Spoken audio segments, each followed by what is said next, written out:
বৈশ্বিক মহামারী corona virus আজ বিশ্বকে জানাতে সক্ষম হয়েছে যে কোনো ক্ষমতা, দাম্ভিকতা, ঐশ্বর্য মানুষকে মহামারীর হাত থেকে রক্ষা করতে পারে না।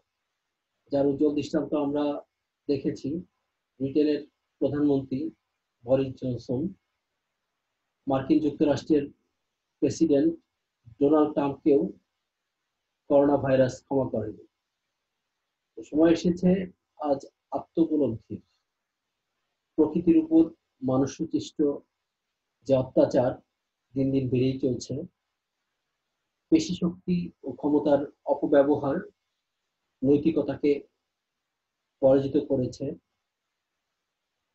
এমত অবস্থায় একমাত্র তোমরাই পারো দেশকে তথা বিশ্বকে চরম অবক্ষয়ের হাত থেকে রক্ষা করতে। এই জন্য একদিকে যেমন দরকার সাহস আর দৃঢ়তা, ঠিক তেমনি অন্যদিকে দরকার সততা, নিষ্ঠা ও নৈতিকতার শিক্ষায় শিক্ষিত হওয়া। প্রিয় শিক্ষার্থীবৃন্দ,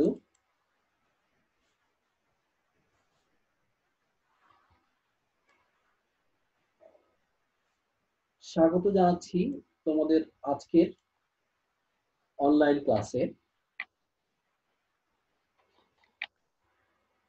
আশা করি সবাই ভালো আছো, নিরাপদে আছো।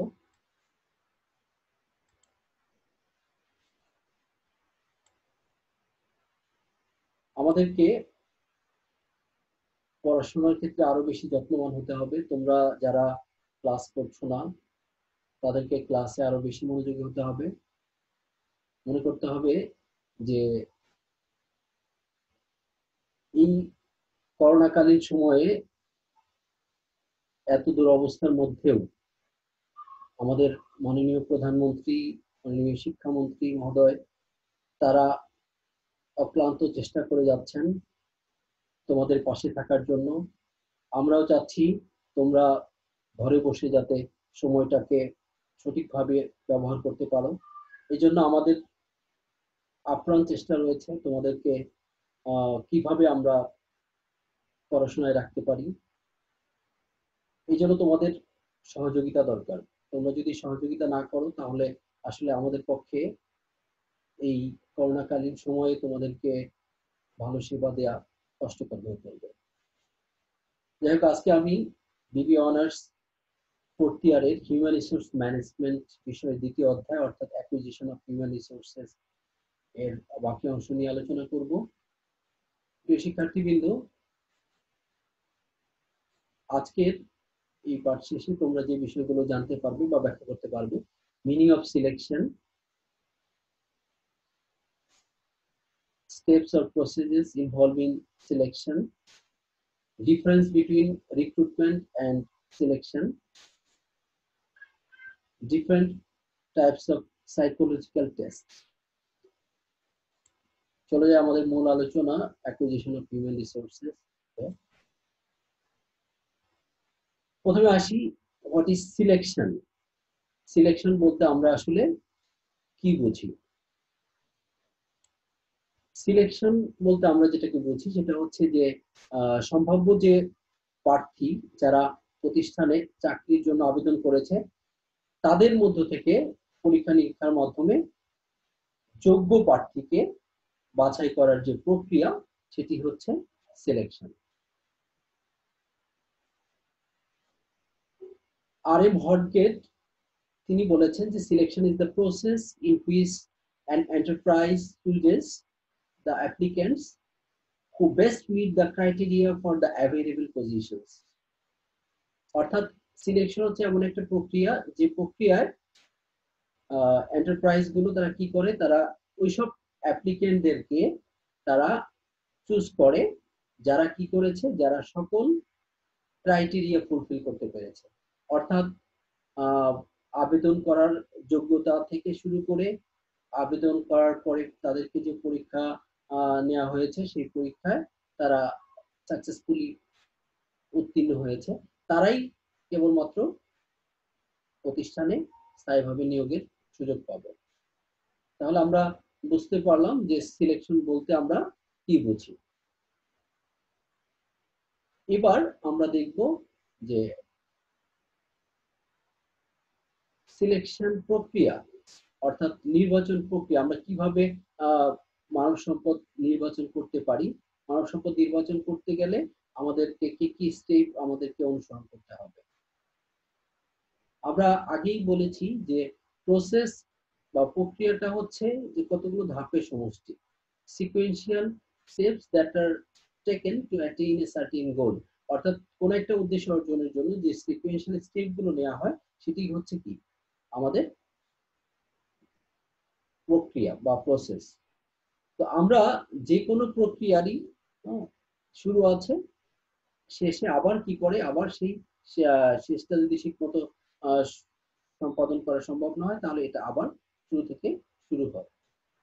এই জন্য যখন এটা শুরু হবে তখন আগের কাছ থেকেই সাধারণত এই প্রক্রিয়াটা শুরু হয়। তো এই সিলেকশন প্রক্রিয়া আমরা এখানে দেখছি যে আবেদনপত্র গ্রহণ থেকে শুরু হয়েছে। যদিও এটা আবেদনপত্র গ্রহণ আমরা দেখেছিলাম যে এটা কর্মী সংগ্রহ প্রক্রিয়ার মধ্যে ছিল, অর্থাৎ রিক্রুটমেন্ট প্রসেসের মধ্যেও আমরা দেখেছিলাম যে আবেদনপত্র গ্রহণ ছিল, কিন্তু সেটা ফার্স্ট স্টেপ ছিল না, শেষের দিকে স্টেপ ছিল। তো এখানে সিলেকশন যেহেতু এটা একটা প্রক্রিয়া, কাজেই এটা শুরু হবে আবেদনপত্র গ্রহণ থেকে। তো প্রথমে আবেদনপত্র গ্রহণ করা হবে, তারপরে যেটা করা হবে আবেদনপত্র বাছাই করা হবে। আমরা আবেদনপত্রগুলোকে বাছাই করে দেখব যে আমাদের যে রিকোয়ারমেন্ট ছিল, অর্থাৎ আমরা যে কারণে আমরা অ্যাডভার্টাইজ করেছি, যে সেই অ্যাডভার্টাইজমেন্টের যে রিকোয়ারমেন্ট ছিল সেই রিকোয়ারমেন্ট গুলো কতজনে ফুলফিল করতে পেরেছে। যারা ফুলফিল করেছে তাদের আবেদনপত্রটা আমরা রেখে দিব, আর বাকি আবেদনপত্র আমরা ফেলে দিব। কারণ হচ্ছে যে এখানে আবেদনপত্র বাছাই করার প্রয়োজন তখনই পড়ে যখন দেখা যায় যে আবেদন পরিমাণ অনেক বেশি থাকে।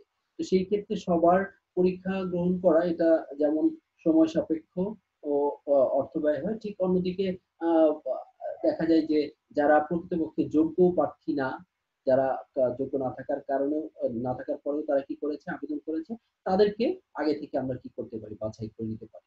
হ্যাঁ, তাদেরকে আর পরীক্ষা নেওয়ার প্রয়োজন হয় না। কাজেই এই পর্যায়ে আবেদনপত্র বাছাই করতে হবে। আবেদনপত্র বাছাই করার পরে যোগ্য যে আবেদনপত্রগুলো থাকবে তাদেরকে পরীক্ষা নিয়োগ পরীক্ষা নেওয়ার ব্যবস্থা করতে হবে। তো এখন কথা হচ্ছে যে এই যে আহ, নিয়োগ পরীক্ষা, এই নিয়োগ পরীক্ষা এটা বিভিন্ন ধরনের হতে পারে। এটা রিটেন টেস্ট হতে পারে, আহ, তারপরে তোমার এটা রিটেন টেস্টের আগে প্রিলিমিনারি টেস্ট হতে পারে, তারপর রিটেন টেস্ট হতে পারে, এরপর ভাইবা ভুসি হতে পারে। তো এই যে আমরা নিয়োগ পরীক্ষাটা নিব, এটাও ডিপেন্ড করবে যে আমার ওই প্রতিষ্ঠানের প্রকৃতি, ধরন বা প্রতিষ্ঠানের প্রয়োজনের উপর ভিত্তি করে আহ, যে কি ধরনের নিয়োগ পরীক্ষা হবে। তো এই নিয়োগ পরীক্ষা আমরা একটু যদি খেয়াল করি, এদিকে ডান দিকে মার্কিং করে এখানে দেখানো আছে যে দেখো আবেদনপত্র বাছাইকরণের ক্ষেত্রে যদি যে সকল আবেদনপত্র তোমার সুইটেবল না, অর্থাৎ যেগুলো আমাদের রিকোয়ারমেন্ট ফুলফিল করেনি, সেগুলো কি করতে হবে বাছাই করে সেগুলোকে বাদ দিয়ে দিতে হবে।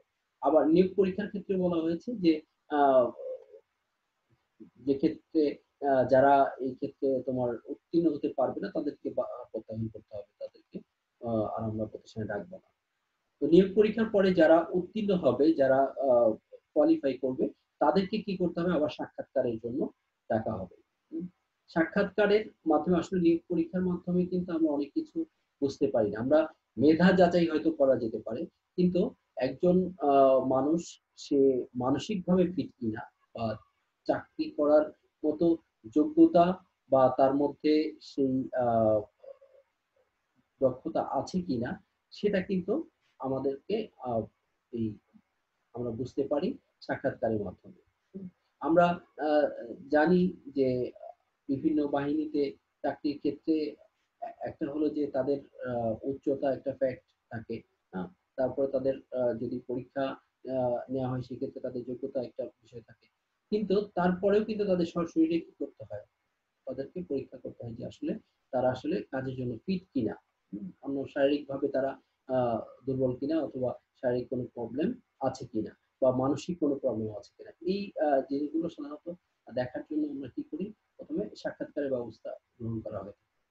আর সাক্ষাৎকার এটা হচ্ছে যে পোটেনশিয়াল যে কর্মী, সেই কর্মীর সাথে তোমার কর্তৃপক্ষ তারা কি করে, তারা তাকে বিভিন্ন কোশ্চেন করে বা বিভিন্ন কাজের মাধ্যমে বা বিভিন্ন কথার দ্বারা তাকে পরীক্ষা করে থাকে যে আসলে সে কাজের জন্য ফিট কিনা।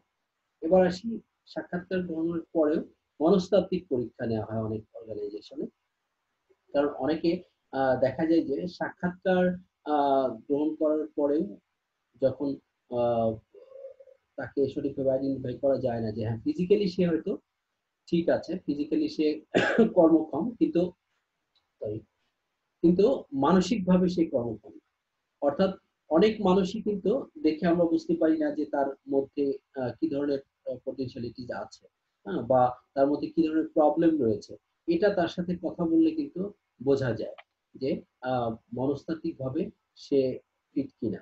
কারণ আমরা বিভিন্ন ধরনের সাইকোলজিক্যাল টেস্ট পরবর্তীতে দেখব যে একজন মানুষের মেধা, বুদ্ধিমত্তা, তার প্রজ্ঞা, তার আগ্রহ, তার ঝোঁক, এই জিনিসগুলো কিন্তু একটা চাকরির ক্ষেত্রে অত্যন্ত গুরুত্বপূর্ণ। যদি কোনো এমপ্লয়ি তাদের দেখা যায় যে তার আহ, আহ, মানে সে অনেস্ট না, অথবা অসৎ পথে অর্থ উপার্জন করার তার টেন্ডেন্সি আছে, হ্যাঁ, অথবা সে অপটিমিস্টিক না প্যাসিমিস্টিক, হ্যাঁ, সে সবসময় নেগেটিভ চিন্তা করে, তাহলে সেই ক্ষেত্রে কিন্তু তার মানসিক অবস্থা জানার জন্য কিন্তু একজন মনোবিজ্ঞানী দরকার। সেই মনোবিজ্ঞানের মাধ্যমে কি করা হয়, তাদের মনস্তাত্ত্বিক টেস্টটা নেওয়া হয় যে আসলে স্বাস্থ্যগতভাবে সে ঠিক আছে, কিন্তু সে মানসিকভাবে ঠিক কিনা। হ্যাঁ, যে মানসিকভাবে যদি শিক্ষিত হয়, তাহলে এবার কি করা হয়, এবার তার পূর্ব ইতিহাস অনুসন্ধান করা হয়। অনেক সময় তোমরা দেখবে যে তোমরা রেফারেন্স উল্লেখ করো, চাকরি ক্ষেত্রে লাগে এগুলো। তো রেফারেন্সটা কেন দরকার? রেফারেন্সটা দরকার এই কারণে যে আহ, চাকরি দাতা তিনি ফাইনালি একজনকে চাকরি দেওয়ার আগে তার যে রেফারেন্স তাদেরকে জিজ্ঞেস করে যে আসলে এই ব্যক্তি কেমন, তার সাথে আমার পরিচয় কতদিনের, অথবা সে আসলে মেন্টালি ফিজিক্যালি সাউন্ড কিনা বা অনেস্ট কিনা। এই বিষয়গুলো কিন্তু কি করা হয়, তোমার অনুসন্ধান করা হয় রেফারেন্স যাদেরকে দেয় সেখান থেকে।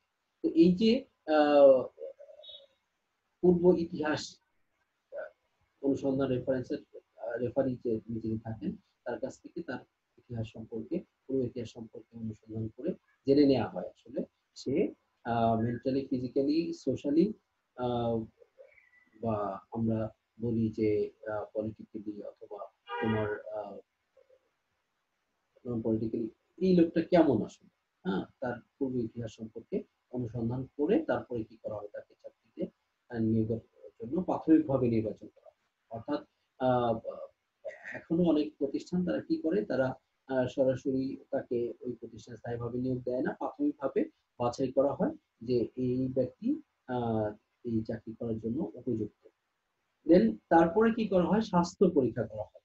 হ্যাঁ, অনেক ক্ষেত্রেই আমরা দেখি, বিশেষ করে তোমার বিসিএস এর প্রত্যেকটি জবেই কি করা হয় যে পূর্ব ইতিহাস অনুসন্ধান করার পরে তার তাকে তার স্বাস্থ্য পরীক্ষা করে দেখা হয় যে তার কোনো, এমনিতে হয়তো বা দেখা গেল যে একজন মানুষ সে শারীরিকভাবে ঠিক আছে, ফিট আছে, মানসিক ভাবেও সে ফিট আছে, হ্যাঁ, এবং তার পূর্ব ইতিহাস অনুসন্ধান করে দেখা গেল যে না, এদের মানে পরিবারে অথবা এদের বংশে এরকম কোনো খারাপ ঘটনা ঘটেনি, অথবা তার কোনো খারাপ ইতিহাস নাই, সে যেখানে চাকরি করেছে বা যে আগে যে যা প্রতিষ্ঠানে ছিল সেখানে সে ভালো ছিল, বা সে অনেস্ট, তাহলে এরপরে কিন্তু তাকে প্রাথমিক নির্বাচন করার পরে তারপর তার যে জিনিসটা জানা দরকার হয় সেটা হচ্ছে যে আসলে তার মধ্যে কোনো রোগ আছে কিনা। অর্থাৎ আমি একজনকে আজকে নিয়োগ দিলাম, কালকে যদি সে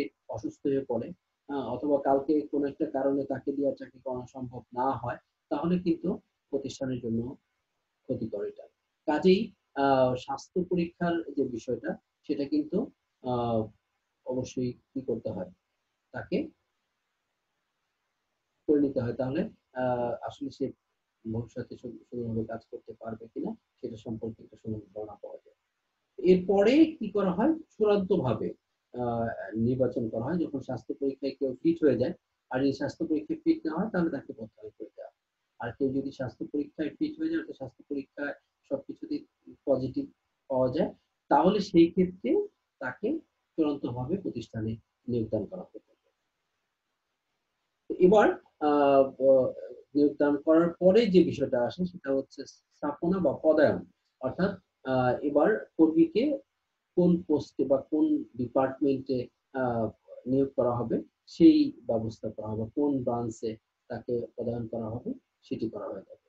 এবং ফাইনালি তার কাছ থেকে যোগদানের রিপোর্ট গ্রহণ করার মধ্য দিয়ে সাধারণত নির্বাচন প্রক্রিয়া শেষ হয়। তার কাছ থেকে কেউ যদি পদায়নে ইচ্ছুক হয়, অর্থাৎ কেউ যদি ওই ব্রাঞ্চে বা ওই সংশ্লিষ্ট ডিপার্টমেন্টে চাকরি করে, তাহলে সে ওই চাকরির জন্য কি করে, যোগদানের জন্য যে রিপোর্ট প্রদান করে, এই রিপোর্টের মধ্য দিয়ে তার তার ওই প্রতিষ্ঠানে নিয়োগটা চূড়ান্ত হয়ে থাকে। এরপরে অনেক প্রতিষ্ঠান আছে যারা প্রবেশনারি পিরিয়ডের জন্য তারা নির্বাচন করে, তারা 2 বছর তাকে দিয়ে চাকরি করিয়ে তারপর তার সম্পর্কে তাদের পজিটিভ আইডিয়া আসলে তারপরে তারা কি করে চাকরি স্থায়ীকরণ করে থাকে। কিন্তু সরকারি চাকরিতে সাধারণত এই যোগদানের রিপোর্ট গ্রহণের মধ্য দিয়ে একজন কর্মীকে স্থায়ীভাবে কি করা হয়, নিয়োগদান করা হয়ে থাকে। তাছাড়াও এরপরেও বিসিএস এর ক্ষেত্রে যেটা হয়, সেক্ষেত্রে স্থায়ীকরণের জন্য কিন্তু আরো কিছু প্রসিডিউর আছে যেগুলো পরবর্তীতে পরীক্ষা অংশগ্রহণ করতে হয়, ট্রেনিং করতে হয়, এগুলো করে তারপরে কিন্তু তার চাকরি স্থায়ীকরণ করতে হয়। তো অন্য যে কোনো জবের ক্ষেত্রে সাধারণত চাকরি স্থায়ীকরণ করার ক্ষেত্রে দেখা যায় যে 1 বছর বা 2 বছর প্রবেশনারি পিরিয়ড থাকে। সেই প্রবেশনারি পিরিয়ড সাকসেসফুলি পার করতে পারলে তারপর কি হয়, তার চাকরি স্থায়ীকরণ করা হয়ে থাকে। তো আমরা তাহলে বুঝতে পারলাম যে সিলেকশন প্রক্রিয়াটা কেমন। এবার আমরা দেখি যে ডিফারেন্স বিটুইন রিক্রুটমেন্ট সিলেকশন। এই যে আমরা এর আগের ক্লাসে তোমাদেরকে পড়ালাম রিক্রুটমেন্ট, আজকে পড়ালাম সিলেকশন, এই দুইটার মধ্যে কি পার্থক্য আছে। আমরা দেখো, রিক্রুটমেন্ট হচ্ছে যে এই কর্মী বাছাইয়ের ক্ষেত্রে প্রথম কাজ, প্রথম এবং প্রধান কাজ। কারণ হচ্ছে যে এই রিক্রুটমেন্টের মাধ্যমে আমরা কি পাই, আমরা যোগ্য কর্মীদেরকে আকৃষ্ট করতে পারি আমাদের প্রতিষ্ঠানে চাকরি করার জন্য। তো এই যে রিক্রুটমেন্ট, এটি হচ্ছে যে আমাদের এই সিলেকশন প্রক্রিয়ার প্রথম ধাপ এটা। আর কর্মী নির্বাচন, এটা হচ্ছে কর্মী সংগ্রহের পরবর্তী ধাপ। অর্থাৎ প্রথমে কর্মী সংগ্রহ করা হয়, তারপর এদেরকে নির্বাচন করা হয়ে থাকে। অর্থাৎ আমরা প্রথমে কি করি, প্রতিষ্ঠানের কাজের প্রতি বা প্রতিষ্ঠানে আমাদের প্রতিষ্ঠানে চাকরি করতে সম্ভাব্য পটেনশিয়াল যে যোগ্য প্রার্থী আছে তাদেরকে আবেদন করতে আকৃষ্ট করি, যেটাকে আমরা কর্মী সংগ্রহ বলে থাকি। এরপর এদের যারা আবেদন করলো তাদের আবেদন বাছাই করে যারা যোগ্য তাদেরকে আমরা পরীক্ষা নিরীক্ষার মাধ্যমে তাদের যারা ফাইনালি প্রতিষ্ঠানে চাকরি করতে যোগ্য তাদেরকে আমরা সাধারণত নির্বাচন করি। কাজেই কর্মী সংগ্রহ হচ্ছে প্রথম ধাপ, আর কর্মী নির্বাচন হচ্ছে কর্মী সংগ্রহের পরবর্তী ধাপ। আর কর্মী সংগ্রহের প্রক্রিয়ার ধরনটা কেমন, এটা কিন্তু পজিটিভ, ইতিবাচক। অর্থাৎ যারা আবেদন করতে চায় তাদের আবেদন কিন্তু আমরা নিই, কিন্তু নির্বাচনটা কিন্তু নেতিবাচক, অর্থাৎ নির্বাচন সবাইকে আমরা করি।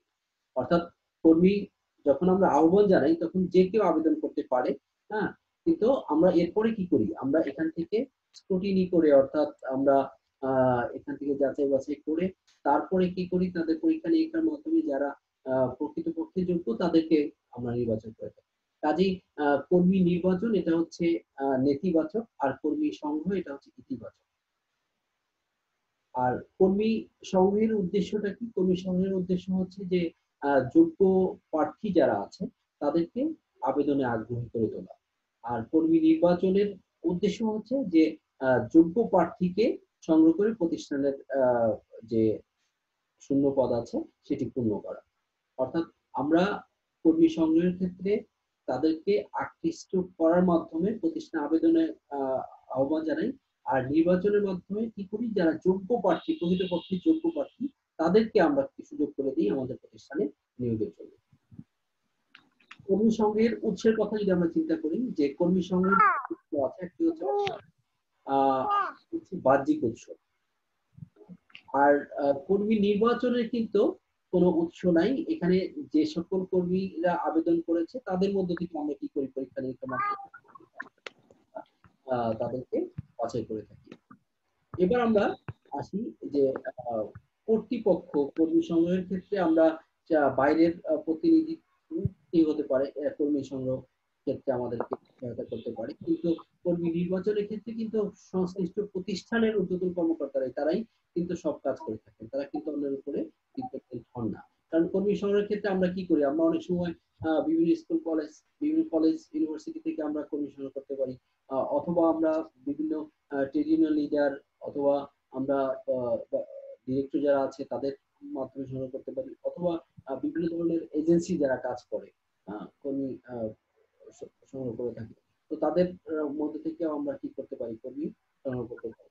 তো কাজেই এই কর্মী সংগ্রহের ক্ষেত্রে কর্তৃপক্ষ এটা বাইরের প্রতিনিধিদের মাঝখান থেকে বা তাদের কাছ থেকে আমরা কর্মী নিয়ে থাকি, কিন্তু কর্মী নির্বাচনটা এটা সম্পূর্ণরূপে প্রতিষ্ঠানের ঊর্ধ্বতন কর্তৃপক্ষ যারা আছে তারাই কিন্তু এই কাজটা সম্পাদন করে থাকে। তো এই তিনটে টপিকের মধ্যে কোনো সমস্যা আছে জাকিয়া? বুঝতে পারছো আমাকে?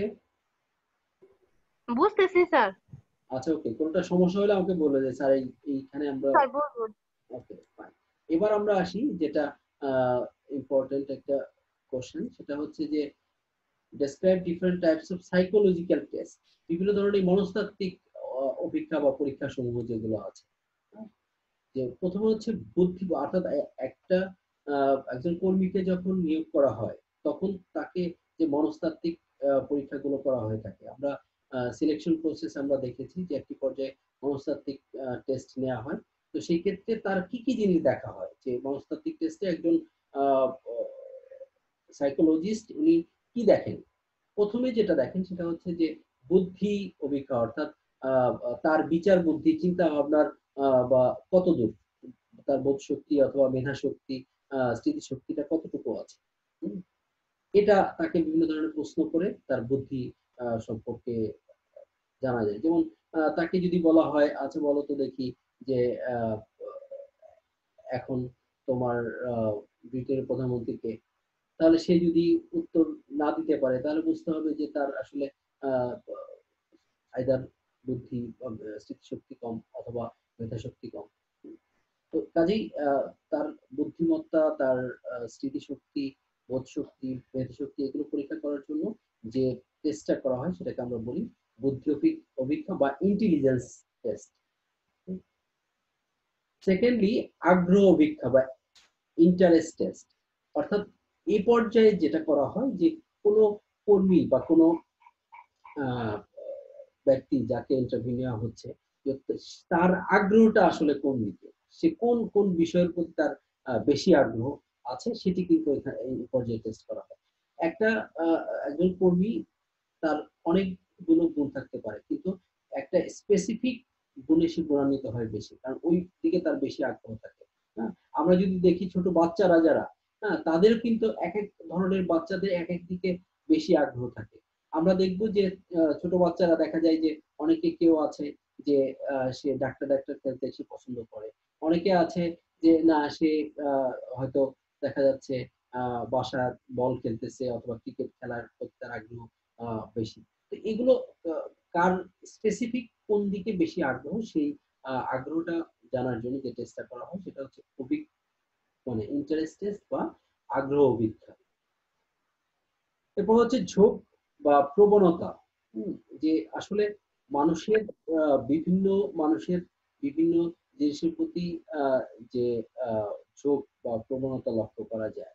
হ্যাঁ, এটা কিভাবে তার পরিমাপ করা যায়, যে কাজের জ্ঞান কতটুকু আছে, বা তার বুদ্ধি কতটুকু আছে, কিভাবে বুদ্ধি খাটিয়ে সে কাজ করতে পারছে, সেটা দেখা যে তোমার তার কোন দিকে। আমি আমি আমি একটা তাকে এমন একটা কথা বললাম যে যার মাধ্যমে তার আহ, যে জ্ঞানের পরিধি বা বুদ্ধির পরিধি সেটা কিন্তু পরিমাপ করা যায়। অ্যাজ ফর এক্সাম্পল ধরো যে তোমাকে আমরা অনেকেই এরকম গল্প শুনে থাকি, ইন্টারভিউ বোর্ডে একজন সাইকোলজিস্ট ক্যান্ডিডেটকে জিজ্ঞেস করেছে যে তুমি বলো তো যে এখন এমন একটা কাজ করে তুমি দেখাও এখানে যে তুমি সবাই অবাক হয়ে যায়।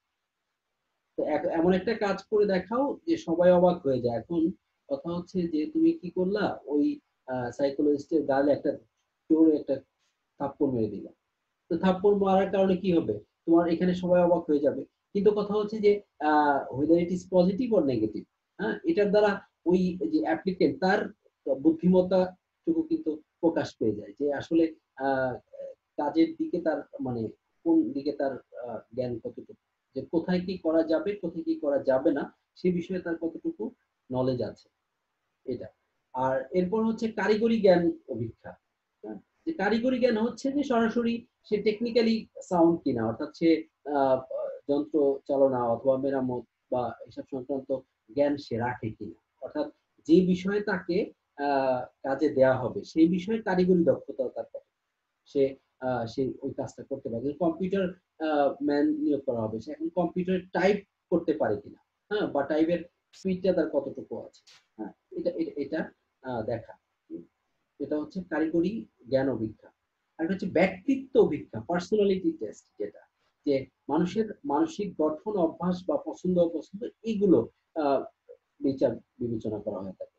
যে একজন মানুষের পছন্দ কি, হ্যাঁ, সে কি করতে পছন্দ করে, তাকে বলা হলো আসলে তোমার পছন্দের কতগুলো কাজ বলো বা পছন্দের কতগুলো জিনিস বলো যেগুলো তুমি করতে পছন্দ করো। এখন কেউ যদি গান গাইতে পছন্দ করে, গান শুনতে পছন্দ করে, হ্যাঁ, সেটা একটা তার পছন্দ। কেউ যদি নাটকে অভিনয় করতে পছন্দ করে, সেটা একটা। কেউ বই পড়তে পছন্দ করতে পারে। অর্থাৎ আহ এই তার পছন্দের বিষয়, তার অভ্যাসের বিষয়ই তার ব্যক্তিত্ব ফুটে ওঠে। একজন মানুষ ধরো এখন সকালবেলা ঘুম থেকে উঠে তাকে যে কাজটা করা উচিত, সে যদি সেই কাজটা না করে অন্য একটা কাজ করতে অভ্যস্ত হয়ে যায়, তাহলে এখান থেকে কিন্তু তার পার্সোনালিটি বোঝা যায় যে আসলে সে এই কাজটা কেমন করে করছে। এখন তুমি আহ, একজন তোমার কাছে একটা খাবার চাইলো, সেই খাবারটা তুমি তাকে দিলা, অথবা তোমার বাসায় একজন মেহমান আসলো, খাবার দেওয়ার পরে সে কিভাবে খাচ্ছে সেটাকে, হ্যাঁ, সেটা কিন্তু তার ব্যক্তিত্বের উপর ডিপেন্ড করে। হ্যাঁ, বা কোনটাকে আহ, কোথায় কোন বিষয়টা আলোচনা করা যাবে, কোন বিষয় বলা যাবে, কোন বিষয় বলা যাবে না, এটা সম্পূর্ণই ডিপেন্ড করে তার পার্সোনালিটির উপর। যে আমি এই বিষয়টা এখানে আলোচনা করতে পারবো, এই বিষয়টা আমি আলোচনা করতে পারবো না। তাহলে এটার উপর ডিপেন্ড করবে যে আমার পার্সোনালিটি কেমন।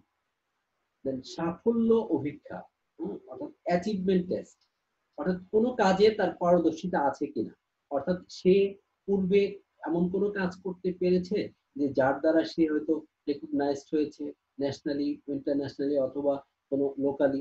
যে তুমি ধরো ভালো বিতার্কিক, ভালো বিতর্ক করতে জানো, হ্যাঁ, বিতর্ক করে তুমি জেলা পর্যায়ে তারপরে বিভাগীয় পর্যায়ে তুমি বিতর্ক করে এসেছো, এরকম যদি তোমার জ্ঞান থাকে তাহলে বোঝা যাবে যে না, তার এই বিষয়ে তার কি আছে, তার দক্ষতা আছে, সে এই বিষয়ে ভালো পারদর্শী। হ্যাঁ? তো এইভাবে আহ, একজন মানুষের তার জীবনের সাফল্যের দিক কি কি কি কি কাজে সে সাফল্য লাভ করেছে বা পারদর্শিতা লাভ করেছে সেগুলো টেস্ট করার জন্য সাফল্য পরীক্ষা করা হবে। এবার তো আমরা যেটা বলছিলাম যে বৃত্তিগত যোগ্যতা অভিজ্ঞতা, অর্থাৎ বৃত্তি মানে কাজ, তাকে যে কাজ যে দেয়া হবে সেই কাজ সম্পর্কে তার জ্ঞান কতটুকু আছে সেটা এই পর্যায়ে পরীক্ষা করা হয়ে থাকে।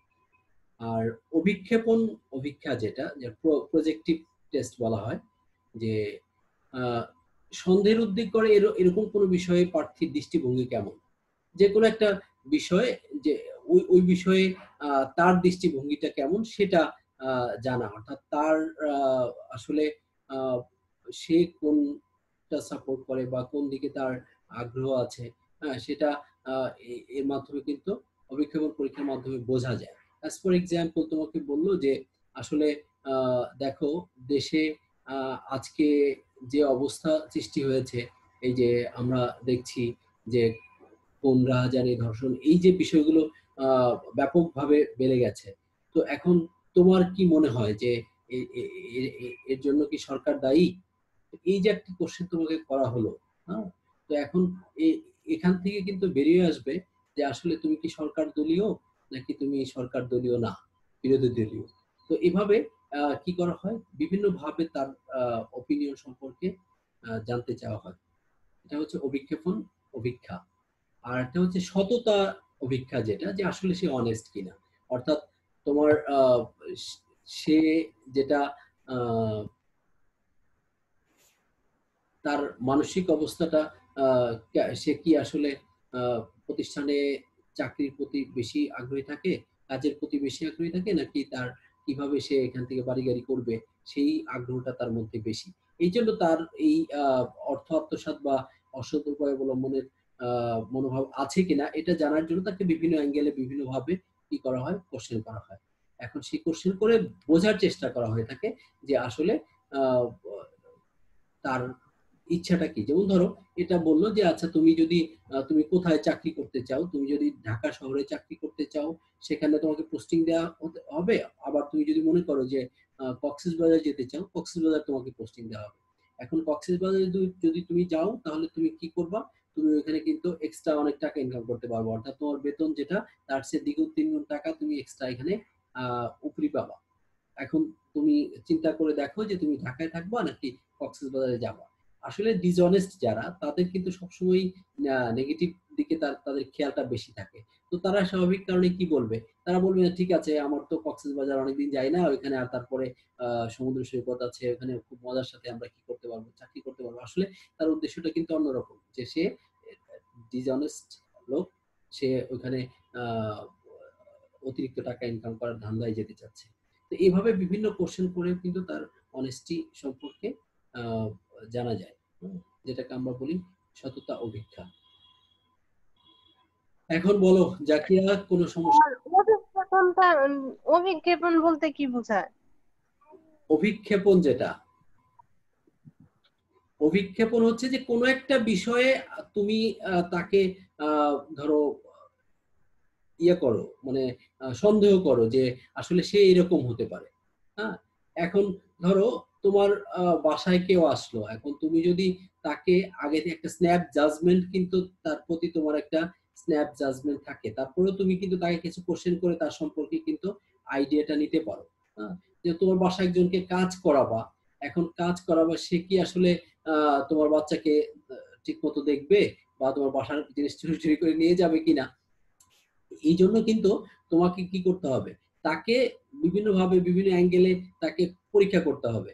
ধরো তুমি কি করলা, তুমি প্রথম দিন তাকে কাজে দিয়ে তোমার একটা চাবি, আলমারির চাবি যেখানে টাকা থাকে তুমি গুনে টুনে রাখলা যে এত টাকা আছে, তা চাবিটা তার কাছে দিয়ে যে তুমি দেখো চাবিটা এখানে থাকলো, আমি ওই দূর থেকে বাজার থেকে একটু আসি। তো এর দ্বারা কি করা যাবে, এর দ্বারা কিন্তু সে তুমি হয়তো আজকে এই পরীক্ষা না করে 7 দিন পরে যদি পরীক্ষা করো, তো দেখা যাবে যে হয়তো তোমার সব টাকাই আছে এখানে, 50 টাকা বা 100 টাকা নাই। তাহলে কি হবে, তুমি কিন্তু বুঝে ফেলতে পারবা যে আসলে তার মানে সে অনেস্ট কিনা। হ্যাঁ, বা তার মানে আগ্রহটা কোন দিকে আছে। সে তোমার, তুমি যখন বাসা থেকে যাও তখন তার সে কোনটা, সে তোমার আহ তার আগ্রহটা কোন দিকে থাকে, সে কি একটু বাইরে যাইতে আগ্রহী হয়, নাকি বাসায় বসে টিভি দেখে সময় কাটাতে চায়, না তোমার বাচ্চাকে বেশি সময় দিতে চায়, কোন বিষয়ে তোমাকে আহ, সে বিভিন্ন ধরনের সুযোগ সুবিধা নেওয়ার জন্য তোমাকে বিভিন্নভাবে পার্সুয়েট করে। এই বিষয়গুলো থেকে আমরা সাধারণত কি করতে পারি, যে তার অভিক্ষেপণ সম্পর্কে, অর্থাৎ তার সম্পর্কে আমরা যে আহ, সন্দেহ করি সেই সন্দেহটা আসলে ঠিক কিনা সেটা আমরা টেস্ট করতে পারি। অর্থাৎ তোমার যে সন্দেহটা আছে তার সম্পর্কে সেটা তুমি জাস্টিফাই করবা কিভাবে। হ্যাঁ, সেই সেটাই হচ্ছে তোমার অভিক্ষেপণ টেস্ট বা আহ, অভিক্ষেপণ অভিক্ষা। এটা হলো প্রজেক্টেড, অর্থাৎ আগে থেকে তোমার যেটা ধারণা করা হয় সেই ধারণাটা আসলে কতটুকু সঠিক সেটা। কারণ আমরা কিন্তু আহ, যখন চাকরিতে ইন্টারভিউতে যাই অনেক ক্ষেত্রে কিন্তু স্ন্যাপ জাজমেন্টের একটা সুযোগ থাকে। স্ন্যাপ জাজমেন্ট হচ্ছে যে ওই প্রার্থী সম্পর্কে পূর্ব থেকে একটা অনুমান করে নেয়া, যে এরকম, যে দেখে মনে হলো যে না, এর এর দ্বারা এই চাকরি সম্ভব না। দেখা গেলো যে হয়তো একজনের চেহারা হয়তো সুন্দর না, অথবা তার হাইট কম, অথবা আহ, দেখা গেল যে তার যে অবয়ব সেটা দেখে যে ইন্টারভিউয়ার যিনি আছেন, তার পছন্দ হচ্ছে না। তার মনে হচ্ছে যে এখানে একজন ভালো রিপ্রেজেন্টেটিভ থাকা দরকার। ধরো একজন কাস্টমার ম্যানেজার নিয়োগ করা হবে। এখন কাস্টমার ম্যানেজার বা কাস্টমার ইয়া রিলেশন অফিসার যারা, একজন মেয়েকে নির্বাচন করা হবে। এখন স্বাভাবিক কারণেই এটা ওই কর্তৃপক্ষ চাবে যে একজন সুন্দরী মেয়ে এখানে রিক্রুটেড হবে, অথবা তার কি থাকবে, তার কিছু গুণ থাকবে, সুন্দর করে কথা বলতে পারবে সে। এই যে এই বিষয়গুলো, এটা কিন্তু এট এ গ্লেন্স একটা মেয়েকে দেখে বা একবার একটা কথা বলেই কিন্তু তার সম্পর্কে আমরা কি করতে পারি, আমরা একটা ধারণা নিতে পারি যে সে কি স্মার্ট না আনস্মার্ট, বা সে কি এই কাজের যোগ্য নাকি যোগ্য না। এটি হচ্ছে তোমার অভিক্ষেপণ অভিক্ষা। ঠিক আছে জাকিয়া?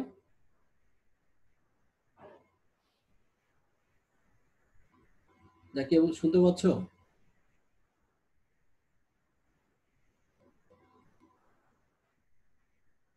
তোকে আমরা আহ, আজকে আলোচনা এই পর্যন্তই করতে চাই। আর এখানে একটি বিষয় তোমাদেরকে বলতে চাচ্ছি, সেটা হচ্ছে যে এখন আসলে সময় এসেছে শপথ নেওয়ার, যে নিজেরা কখনোই অন্যায় করব না। নিজের উপর যে অর্পিত দায়িত্ব, সেটা আমরা কি করব, সুচারুরূপে সম্পাদন করব। আর সমাজের বিপদগামী মানুষরূপী যে নরপশু, তারা অবশ্যই শাস্তিপ্রাপ্ত হবে। হয় তারা আইন দ্বারা শাস্তিপ্রাপ্ত হবে, অথবা প্রকৃতি তাদেরকে শাস্তি দিবে। সবাই ভালো থাকো, সুস্থ থাকো, এই কামনায়। আল্লাহ হাফেজ। ধন্যবাদ সবাইকে ধৈর্য ধরে ক্লাস করার জন্য।